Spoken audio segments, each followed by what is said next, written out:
I want you to explain the concept of Takfirism in Islam, because it's something I think most Westerners just have no idea about.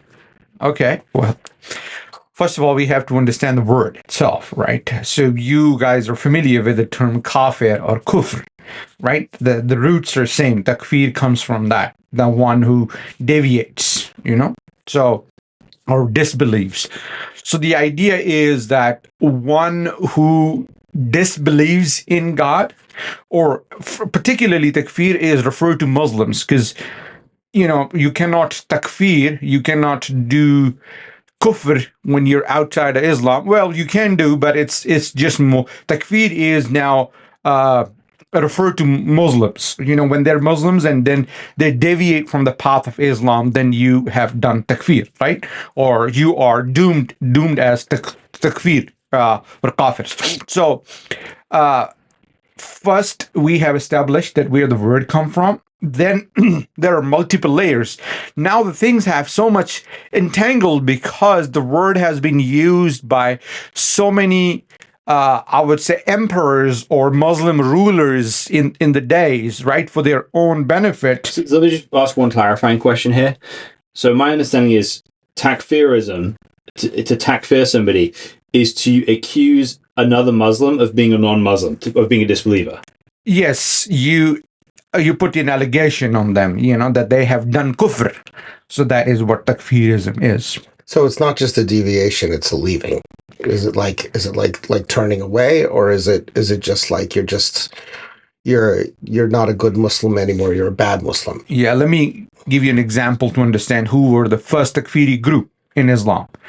So at the time of first fitna, in Islamic history, at the time of Ali, the Kharajites were the first group that were doomed as the Takfiri group, right? Kharaji is the one who leaves, right? In Arabic, Kharaj is leaving, and Kharajis, the Khawarij was the Arabic word for them, and Khawarij means that those people are left, right? So that's the term. So those people were considered takfiris because they believed in a different way of Islam that has not been established by or practiced by the majority. So looking at hadith, right? There are hadith that say you cannot call another person kafir.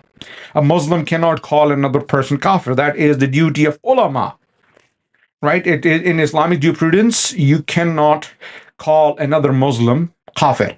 Doesn't matter what. So who can? Ulamas. Ulamas. Yes, scholars, highly qualified scholars, with the caveat that they have to go through a lot of material to understand, because this is a serious allegation. When you call someone kafir, then you kind of make him wajib al-qatl, that he is doomed to be killed. So there's a lot of things there. So I think the word that we're trying to throw around for the English-speaking audience is apostasy. Apostasy is a little different than that. So apostasy is the sense that someone has left Islam. Okay. And takfirism is accusing somebody of leaving Islam, right? It's basically accusing them of being an apostate. Okay. And so the hadith we're referring to here is Sahih al-Bukhari 6103, which says, Allah's messenger said, if a man says to his brother, O kafir, then surely one of them is such. Yes. So it's basically kind of like this. You're kind of flipping. If you call someone a non-Muslim, you're kind of like flipping a coin. Mm-hmm. And if you're right, then they're going to hell. But if you're wrong, that means you are going to hell. Oh, well, that's convenient. Well, so basically, what that means is that Muslims are very, very, very hesitant to identify someone as a non-Muslim. They cannot. Right, they cannot. Mm-hmm. And part of this comes from the ideology in the Hadith, in the Sunnah, that somebody can be a true Muslim, go to hell temporarily, and then enter paradise at some point. Mm-hmm. Right, so to say somebody is not a Muslim at all doesn't just mean... It means that there's no expectation that one day they'll be cleansed of their sins and go to heaven. Mm-hmm. So people are very, very hesitant to do that. Mm-hmm. Okay. Yeah, but now the term has been used in many political ways. These days, every other group is calling the other group takfiris, right? For example, if you listen to Saudi-led scholars, they're calling certain sects as takfiris. Sure. For example, for many Muslims, ISIS are takfiris, Taliban's are takfiris, blah blah blah. So many other groups. That's how Boko Haram. Bin Laden felt about the Turks. Yeah, and also now going back to Sayyid Qutb, right? That radicalism idea was introduced, and then I'm not saying introduced, I would say rephrased or highlighted, revived, right?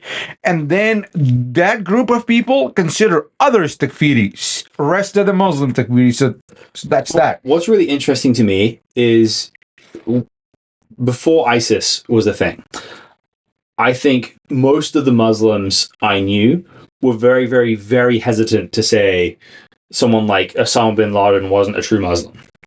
They would say, yeah, he's misguided, but they would never out and out say this guy is not Muslim. ISIS changed everything.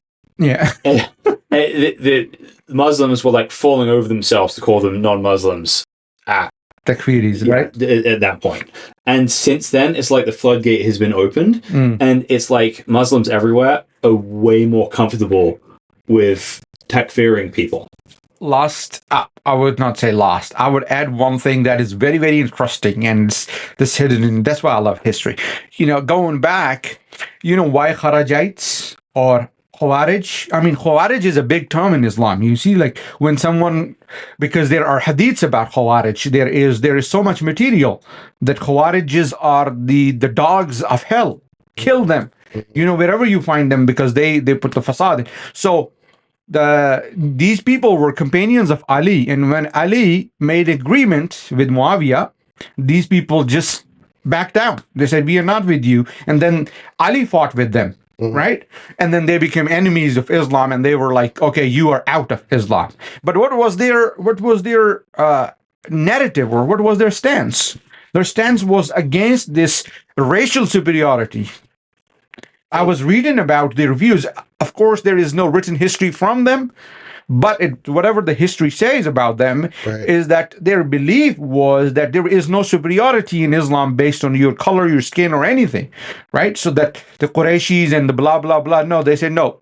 The Hakmiyat or the majority belongs to Allah alone. Well, in Al-Tabari, their kind of main point is their catchphrase is leadership belongs to God alone. Exactly. So they called both Ali and Muawiyah the imams of error. And do you know what the only state is in the world right now that's descended from the Khawarij? Yes, Ibadis. Yeah. Right. But they don't associate themselves with them. No, but they do still have this idea of leadership belongs to God alone, which basically means as long as you're, which is like marred out. It's like in the original times, the times of Ali, it was like the imams of error, we have to kill them.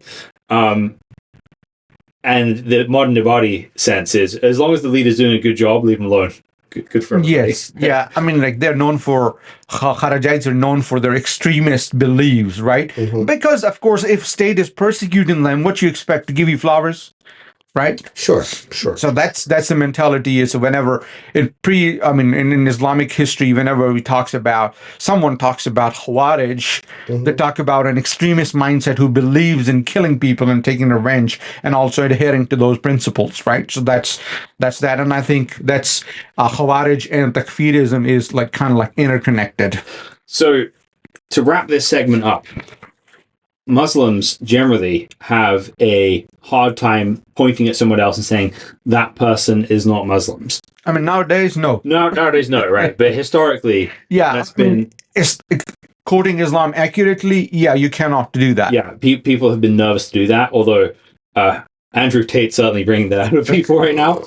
So in the next segment, what I want to talk about is the Christian version of this. Is it ever okay for Christians to accuse someone else of being a non-Christian?